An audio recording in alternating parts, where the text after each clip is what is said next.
Hello students, welcome to all of you. Has your science and maths teacher Nancy. So आज हम class 8 का 15 chapter start करने जा रहे हैं, which is introduction to graphs. इस चैप्टर में हम ग्राफ्स के बारे में पढ़ेंगे, ग्राफ को ड्रॉ कैसे करते हैं, ग्राफ की रीडिंग कैसे लेते हैं, उसके बारे में हम स्टडी करेंगे। 7th क्लास में भी हम ग्राफ को ड्रॉ करके आए हैं, तो ऑलमोस्ट हमें नॉलेज पहले से है इस बारे में। तो इस चैप्टर में भी हम कुछ ग्राफ से रिलेटेड वर्क करेंगे। तो हम अपनी एक्सरसाइज 15.1 स्टार्ट करते हैं। एक्सरसाइज 15.1 में हमें ग्राफ दिया हुआ है, उससे हमें रीडिंग्स लेकर इन क्वेश्चंस के आंसर देने हैं। हम यहाँ पर मैथ्स में ही राइट कर रहे हैं, आप सबको ये फेयर कॉपी में राइट करना है। हमारी एक्सरसाइज 15.1 में ग्राफ्स दिए गए हैं और इससे हमें रीडिंग्स लेकर इनके आंसर्स देने हैं इन क्वेश्चंस के। तो फर्स्ट क्वेश्चन देखते हैं। The following graph shows the temperature of a patient in a hospital. एक हॉस्पिटल में एक पेशेंट का टेम्परेचर हर एक आवर के बाद नोट किया गया। 9, 10, 11, 12, 1 इन टाइम्स पर हर एक टेम्परेचर नोट किया गया और उसके लिए ग्राफ बना दिया गया। अब ग्राफ हम किस लिए यूज़ करते हैं? जब हमारे पास ज़्यादा डाटा हो और उसे हम विजुलाइज करने के लिए एक शॉर्ट टर्म में ग्राफ बना देते हैं। ग्राफ से हमें रीडिंग्स लेनी है और इनके आंसर्स देने हैं। So what is the first question? What was the patient's temperature at 1 PM? 1 बजे उस पेशेंट का टेम्परेचर क्या था? अब 1 PM ये रहा। 1 PM से अगर हम सीधे जाएँ लाइन में तो ये वाला पॉइंट आता है। हमें क्या नोट करना है? उसका टेम्परेचर। तो अगर हम इस साइड हम लेफ़्ट साइड मूव करते हैं वाई एक्सिस पर, उसका टेम्परेचर यहाँ पर क्या था? 36.5, because this is 36 and this is 37। Centre वाला क्या होगा? 36.5। 1 PM पे नोट करना था। 1 PM से हमने सीधा लाइन देखी और फिर हम वाई एक्सिस पर गए। यहाँ पर क्या आया हमारा? 36.5। तो हमारा फर्स्ट का आंसर क्या हो जाएगा? 36.5 degree Celsius. Second question is When was patient's temperature 38.5 degree Celsius? अब हमें टेम्परेचर गिवन है और हमें टाइम बताना है। फर्स्ट पार्ट में टाइम गिवन था, टेम्परेचर हमें बताना था, तो हमने टाइम एक्सिस से स्टार्ट किया था। अब हमें टेम्परेचर गिवन है और टाइम बताना है। टेम्परेचर एक्सिस से स्टार्ट करते हैं। क्या है टेम्परेचर? 38.5। तो 38 ये रहा, 39 ये रहा, तो सेंटर वाला क्या हो गया? 38.5। जब हम स्ट्रेट मूव करेंगे यहाँ पे आएंगे और अगर हम इससे नीचे यहाँ पर जाएँ तो टाइम कितना हुआ है? 12 नून। तो इस टाइम पर इस टेम्परेचर पर क्या टाइम हुआ था? 12 नून। सेकेंड का आंसर हो जाएगा 12 noon. Third part is the patient's temperature was same 2 times during period given. What was these 2 times? वो कह रहे हैं कि किन्हीं 2 आवर्स पर किसी पेशेंट का टेम्परेचर जो था सेम था। अब हमें वो 2 टाइम बताने हैं। अब हम पहले चेक करते हैं कि किस पॉइंट पर टेम्परेचर सेम था। हम देख सकते हैं कि ये 2 पॉइंट्स ऐसे हैं जिस पर टेम्परेचर में ना उतार आया है ना चढ़ाव आया है, ना वो इंक्रीज़ हुआ है ना वो डिक्रीज़ हुआ है। तो ये टेम्परेचर सेम जा रहा है। तो कौन से 2 टाइम्स है जब टेम्परेचर सेम है? एक 1 PM और एक दूसरा 2 PM। यानी कि ये 2 टाइम ऐसे थे जहाँ पर हमारा टेम्परेचर क्या आ रहा था? सेम। तो इसका आंसर हो जाएगा 1 PM and 2 PM। What was temperature at 1:30 PM? How did you arrive at your answer? अब उन्होंने कहा 1:30 PM पर क्या टेम्परेचर था और हम उस आंसर पर कैसे पहुँचे। तो हम ग्राफ में देखते हैं। 1 PM ये रहा, 2 PM ये रहा, 1:30 कहाँ पर होगा? सेंटर में। तो 1:30 PM पर हमें टेम्परेचर बताना है। ये वाला पॉइंट है। अगर हम सीधा मूव करें तो टेम्परेचर क्या था? अगर हम इस साइड मूव करके देखते हैं 36.5। 1:30 कहाँ लाई करेगा? 1 और 2 के बीच में। यहाँ से अगर हम स्ट्रेट मूव करें तो यहाँ टेम्परेचर कितना शो कर रहा है? 36.5। तो हम आंसर में लिख सकते हैं कि 1:30 जो है 1 और 2 के बिल्कुल सेंटर में लाई करता है, इसलिए उस पर भी वही टेम्परेचर होगा जो 1 और 2 पर था, बिकॉज 1 और 2 पर भी सेम टेम्परेचर था। तो आंसर क्या हो जाएगा? 36.5 degree Celsius. During which periods did patients temperature showed an upward trend? अब वो कह रहे हैं किन किन पीरियड्स के अंदर, किस किस टाइम के अंदर जो टेम्परेचर है वो इंक्रीज़ हुआ है। हम ग्राफ से चेक करते हैं। एक टेम्परेचर यहाँ से इंक्रीज़ हो रहा है, इधर भी इंक्रीज़ हो रहा है, इसके बाद थर्ड यहाँ पर इंक्रीज़ हो रहा है, बाकी सारी जगह पर क्या हो रहा है? डिक्रीज़ हो रहा है। तो कौन कौन से पीरियड्स हो जाएंगे? 9 to 10, again 10 to 11 and then 2 to 3। 9 to 10, 10 to 11 and then 2 to 3 temperature is increasing. 9 to 10 and then 10 to 11 and then 2 to 3।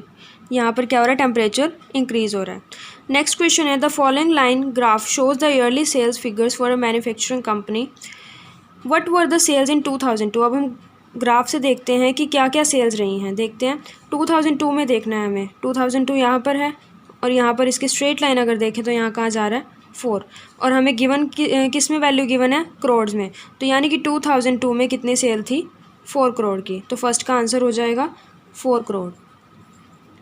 Next 2006 में चेक करनी है। 2006 ये रहा, 2006 से स्ट्रेट मूव करते हैं तो ये पॉइंट आता है और इस पॉइंट के सीध में क्या है, 8 करोड़।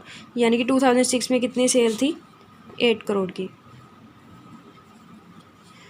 नेक्स्ट है 2003 में। 2003 ये रहा, 2003 से मूव करते हैं स्ट्रेट तो यहाँ पर क्या आ जाता है, 6 और 8 के बीच में, यानी क्या आएगा यहाँ पर 7 करोड़। तो फर्स्ट का आंसर हो जाएगा 7 करोड़।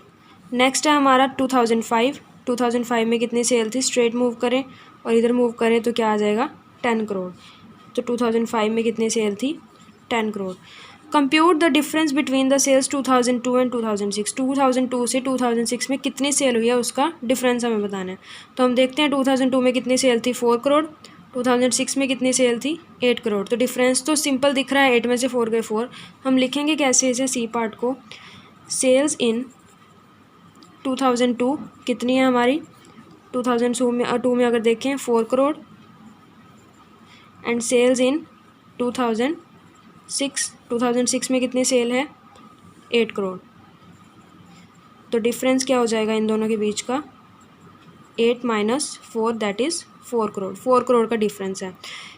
इन which year was there the greatest difference between the sales as compare to previous year. किस ईयर में सबसे ज़्यादा सेल हुई है as compare to previous year, उससे पिछले साल के कंपैरिजन में। अब हम देखें, अगर 2002 में 4 करोड़ थी, 2003 में कितनी हुई, 7। तो 7 में से 4 गए, 3 करोड़ का डिफरेंस आया। अब 3 से 4 के बीच में देखें, 2003 में कितनी थी, 7, 2004 में 6, तो 1 करोड़ का डिफरेंस आया।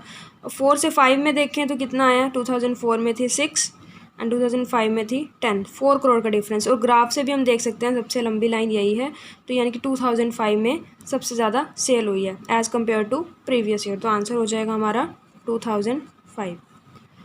नेक्स्ट क्वेश्चन है, for an experiment in botany 2 different plants, plant A and plant B were grown. एक एक्सपेरिमेंट में 2 प्लांट्स को ग्रो किया गया, plant A and plant B, under similar laboratory conditions. Their heights were measured at the end of 3 weeks, each week for 3 weeks.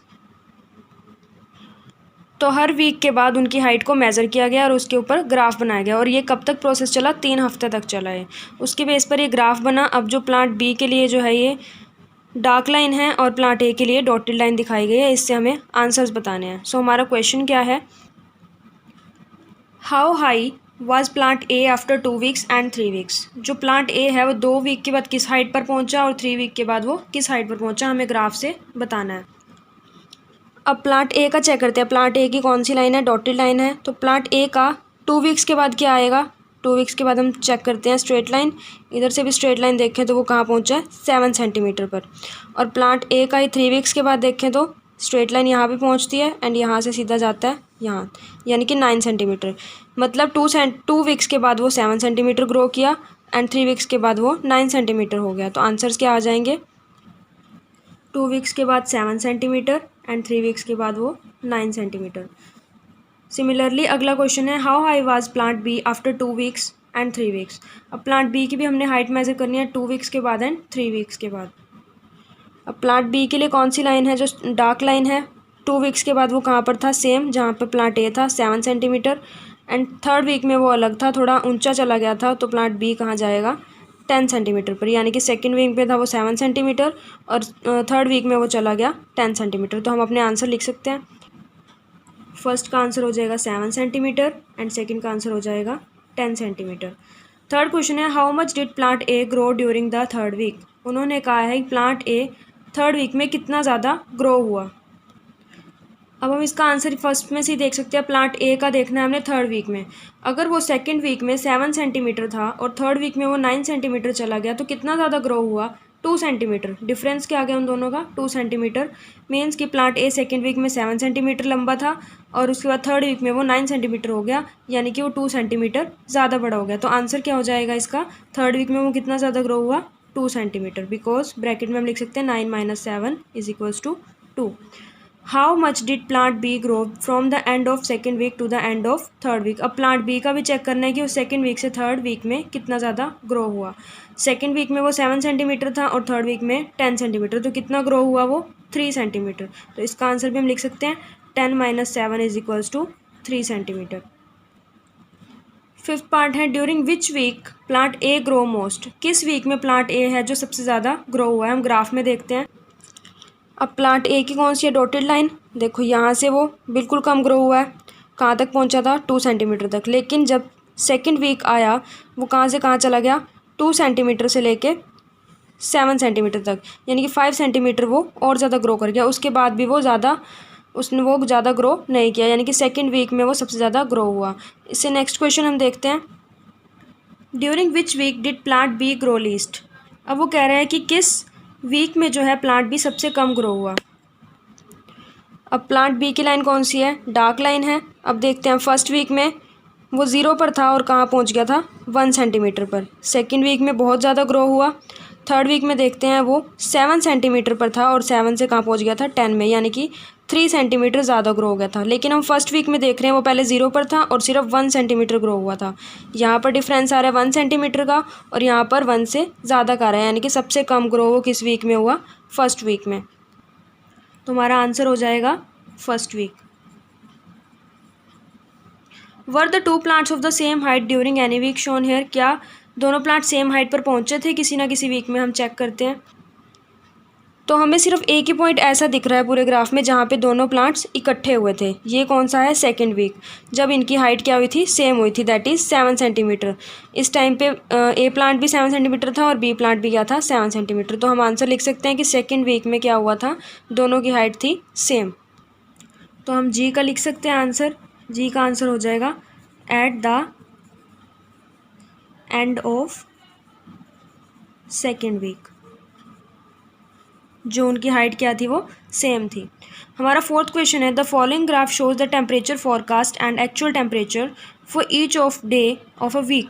उन्होंने कहा है कि इस ग्राफ में एक तो एक्चुअल टेम्परेचर है जो उस वीक का टेम्परेचर था, और एक फोरकास्ट था जो हमें एस्टिमेशन दिया जाता है कि इस वीक में इतना टेम्परेचर रहेगा, जो वेदर रिपोर्ट्स आती हैं उनके द्वारा जो हमें टेम्परेचर दिया जाता है, और एक गिवन है एक्चुअल टेम्परेचर जो उस वीक में रहा होगा। सो हमें चेक करना है on which days was the forecast temperature the same as the actual temperature. अब हम देख सकते हैं कि डॉटेड लाइन क्या शो कर रही है, फोरकास्ट टेम्परेचर, और डार्क लाइन क्या शो कर रही है, एक्चुअल टेम्परेचर। अब हमें बताना है कि किस दिन जो फोरकास्ट टेम्परेचर था वो एक्चुअल टेम्परेचर के इक्वल था। जहाँ पर दो ग्राफ्स मीट करते होंगे डेफिनेटली वहाँ पर सेम टेम्परेचर था। तो देखते हैं, एक इस पॉइंट पर मीट कर रहे हैं, सेकंड इस पॉइंट पर मीट कर रहे हैं, और थर्ड ये इस पॉइंट पर मीट कर रहे हैं। यानी कि एक ट्यूसडे को टेम्परेचर सेम था एक्चुअल और फोरकास्ट, उसके बाद हमारा फ्राइडे को सेम था, और उसके बाद हमारा संडे को सेम था। तो हमारा ए का आंसर हो जाएगा Tuesday, Friday and Sunday, because तीनों पर ही पॉइंट्स मीट कर रहे हैं। एक यहाँ पर ट्यूसडे को यहाँ पर भी सेम था टेम्परेचर, और यहाँ पर भी सेम था। What was the maximum forecast temperature during the week. पूरे वीक में जो फोरकास्ट टेम्परेचर वो मैक्सिमम कितना रहा।